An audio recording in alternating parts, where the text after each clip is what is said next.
വയനാട് ചൂരൽമല ഉരുൾപൊട്ടൽ. നിലമ്പൂർ ജില്ലാ ആശുപത്രിയിലെത്തിച്ചത് 32 മൃതദേഹങ്ങൾ, 25 ശരീരഭാഗങ്ങൾ.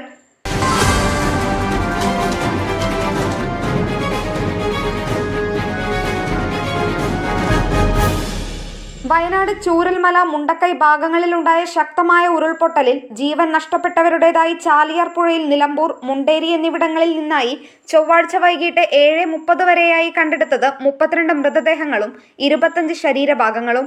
19 പുരുഷന്മാർ, 11 സ്ത്രീകൾ, 2 ആൺകുട്ടികൾ, 25 ശരീരഭാഗങ്ങൾ എന്നിങ്ങനെയാണ് ലഭിച്ചത്. മൃതദേഹങ്ങൾ നിലമ്പൂർ ജില്ലാ ആശുപത്രിയിൽ സൂക്ഷിച്ചിരിക്കുകയാണ്. രാവിലെ 6 മണി മുതൽ തന്നെ പോത്തുകല്ല് ഭാഗത്ത് നിന്ന് രക്ഷാപ്രവർത്തകർ മൃതദേഹങ്ങൾ കണ്ടെടുക്കാൻ തുടങ്ങിയിരുന്നു.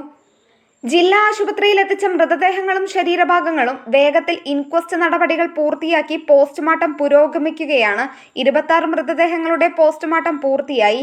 മഞ്ചേരി മെഡിക്കൽ കോളേജ് ആശുപത്രിയിൽ നിന്ന് ഫോറൻസിക് വിഭാഗം ഡോക്ടർമാരെ എത്തിച്ച് നിലമ്പൂരിൽ തന്നെയാണ് പോസ്റ്റ്മോർട്ടം ചെയ്യുന്നത്. ജില്ലാ ആശുപത്രിയിലെ 2 നില പേവാർഡുകൾ പൂർണ്ണമായും മൃതദേഹങ്ങൾ കിടത്തിയിരിക്കുകയാണ്. ഇതിനായി 50-ലധികം ഫ്രീസറുകൾ ഇതിനകം ആശുപത്രിയിലേക്ക് വിവിധയിടങ്ങളിൽ നിന്നായി എത്തിച്ചിട്ടുണ്ട്.